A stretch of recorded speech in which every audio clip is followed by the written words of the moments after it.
Likitalia kafu lelo na Conseil ya Sécurité ya Nations Unies sima na bokwei ya bokonzi lobiloleki na Birmanie. Joe Biden na telemeli bokwei yango pe asengi na basoda baye bazwi bokonzi kozongisa yango na lombango na mbula matari ya basivili. Mokonzi ya sika ya États-Unis ya kebisi kopesa itumbu.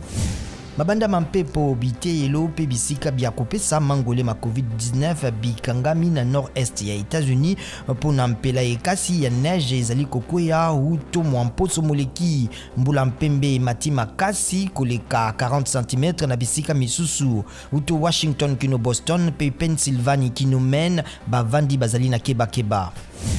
Session ya kafu lelo na Sénat pona kotala mabongisami mobeko ya Bokiliz le CAF zone ya libre échange na Afrika mabongisi mango mandima makimposo moleki na Assemblée nationale. Campagne électorale ya bakandida bandimami na maponami ma bureau définitif ya Assemblée nationale lelo na Palais du Peuple bayenkombo na bango ebwakisami bazali kozela cour constitutionnelle pe comité interparlementaire ya Genève et pa ewapi bamemaki makambo.